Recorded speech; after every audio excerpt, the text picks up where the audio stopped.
What is your ideal society? What is your perfect world? What does it look like? What are the rules? Could it be that your dream society is someone else's worst fear? In Anne Marie Thomas and Keith Booker's The Science Fiction Handbook, they discuss various aspects and subgenres of the science fiction genre through the analysis of pre-existing sci-fi authors and their literature, including Herbert George Wells' The War of the Worlds, Margaret Atwood's The Handmaid's Tale, and George Orwell's 1984. Thomas and Booker define science fiction as, quote, fiction set in an imagined world that is different from our own in ways that are rationally explicable, often because of scientific advances, and that tend to produce cognitive estrangement in the reader, end quote. Throughout their work, Thomas and Booker put high emphasis on the suggestion that science fiction often depicts other worlds that differ vastly from our own. Worlds with dissimilar, often fictitious types of technology, and people with a unique set of ideological values. This idea is reiterated in Chapter 2 in their discussion of dystopian science fiction. Thomas and Booker write, quote, if a utopia is an imaginary ideal society that dreams of a world in which the social, political, and economical problems of the real present have been solved, then a dystopia is an imagined world in which the dream has become a nightmare, end quote.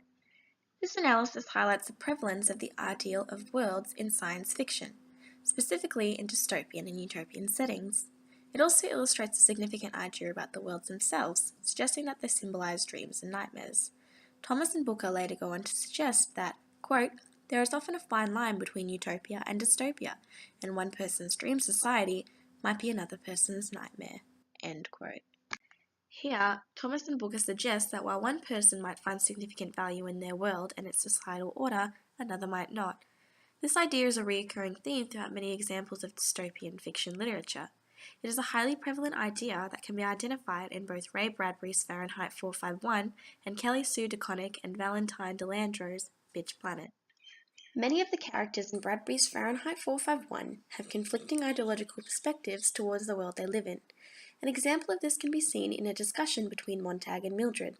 After witnessing a woman burn herself to death, Montag begins to question his job and his role in society. He says, quote, there must be something in books, things we can't imagine. To make a woman stay in a burning house, there must be something there, end quote. To which Mildred bluntly responds, quote, she was simple-minded, end quote. Here Bradbury demonstrates two different perspectives on this world, one positive and one negative. Mildred's lack of interest towards Montag's fears illustrates how she is comfortable with the world she lives in. For her, the world is as it needs to be, and those who disagree are not of concern to her, as can be identified towards the end of the novel when she reports Montag in and leaves him. Meanwhile, Montag questions the morality of what he does and eventually becomes appalled by the way society functions. He becomes displeased with how people are consumed by technology, by their families, and how it distracts them from their memories, from each other, and from what is occurring in the world. This idea is reiterated when he says, quote, why doesn't someone want to talk about it?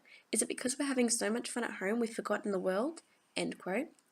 In their exploration of dystopian fiction, Thomas and Booker write, quote, dystopias are often designed to critique the potential negative implications of a certain form of utopian thought, end quote.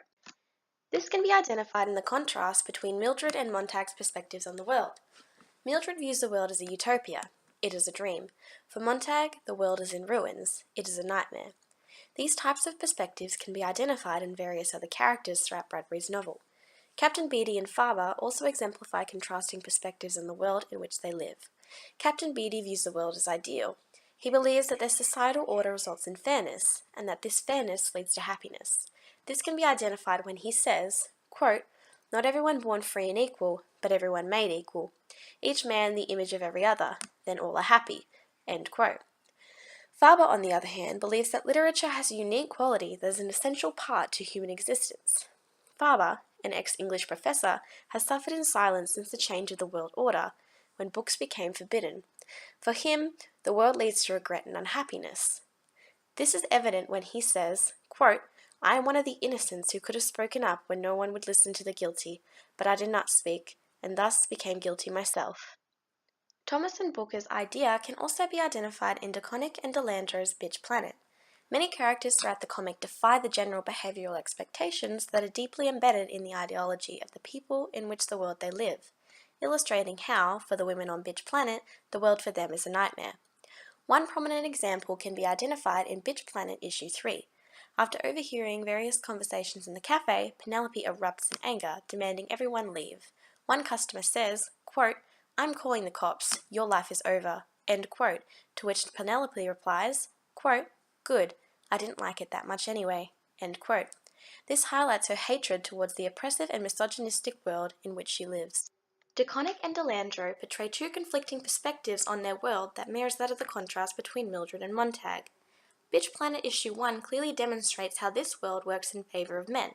After Mr. Collins exclaims that there had been an error made with his new wife Dawn, Mr. Salanza corrects his issue by ordering the execution of Mr. Collins' ex-wife, Marina, stating that, quote, "The Council of Fathers has approved of certain steps being taken to ensure that the two of you will never need to worry about this sort of thing again," end quote. This execution illustrates how the world is only beneficial to a select few characters, and how for Marina, this world is a nightmare. Through the application of plot and characterization, it is evident that both Fahrenheit 451 and Bitch Planet demonstrate Thomas and Booker's suggestion that one person's dream society might be another's nightmare.